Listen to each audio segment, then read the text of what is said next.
नमस्कार, आप live cities देख रहे हैं। मैं हूं जय शुक्ला। बिहार में फर्जी शिक्षकों का मामला एक बड़ा मुद्दा है।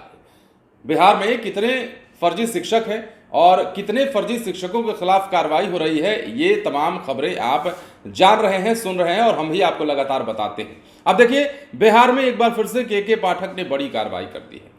हमने कहा है और के पाठक ने जिस प्रकार आदेश जारी किया और जिस प्रकार अपनी सख्ती दिखाई, उसके बाद यह समझ आने लगा कि बिहार में फर्जी शिक्षकों की खैर नहीं है। अब वही हो रहा है, शिक्षक महोदय नौकरी से निकाले जा रहे हैं।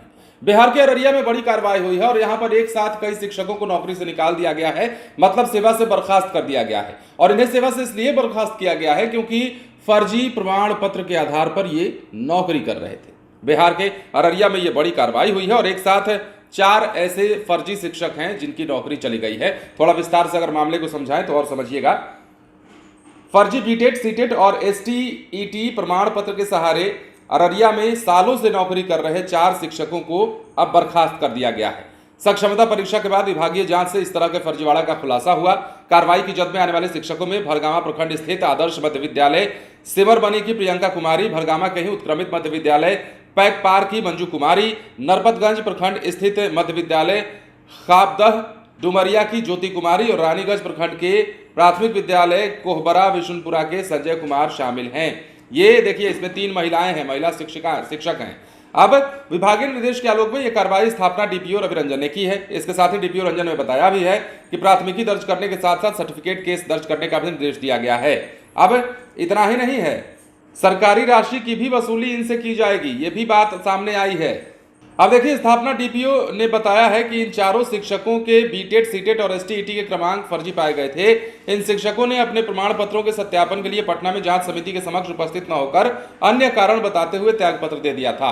अब कई सारी बातें हैं इसमें। अब स्थापना डीपीओ ने संबंधित नियोजन इकाई के सचिव से कार्रवाई कर 3 दिनों के भीतर रिपोर्ट भी मांगी है। अब यहाँ यह भी जानना जरूरी है, सक्षमता परीक्षा के दौरान बीटेट, सीटेट और एसटीईटी का क्रमांक अन्य जिलों में भी प्रदर्शित होने के कारण अररिया के 22 शिक्षकों का वेतन स्थगित कर दिया गया था। और अररिया में ही अब 4 ये शिक्षक जो हैं, इन 4 शिक्षकों पर गाज गिरी है, जिनमें 3 महिला शिक्षक हैं और एक जो है पुरुष शामिल है। लेकिन इन 4 की नौकरी चली गई है इसलिए क्योंकि फर्जी प्रमाण पत्र के आधार पर ये सालों से नौकरी कर रहे थे। इसमें सबसे खास बात और ध्यान देने वाली बात यह भी है कि अब क्या ये पैसा वसूल कर पाएगी विभाग इनसे। अब सवाल यह भी उठता है कि इतने सालों से ये नौकरी कर रहे थे और अब फर्जी पाए गए हैं, तो इतने सालों से जो सरकार का पैसा इन्होंने खाया है उस पैसे को लौटाना होगा। और जाहिर सी बात है, स्थापना डीपीओ की अगर हम माने तो उन्होंने कहा है कि इनसे पैसे की वसूली करने के उद्देश्य से ही एफआईआर दर्ज करने की बात कही जा रही है और एफआईआर दर्ज करने के बाद इनसे पैसे की वसूली बाकायदा की जाएगी। सवाल यह भी उठता है कि बिहार में कैसे ऐसे कितने शिक्षक हैं, कितने हजार शिक्षक हैं और इन हजारों शिक्षकों से अगर वसूली की जाने लगे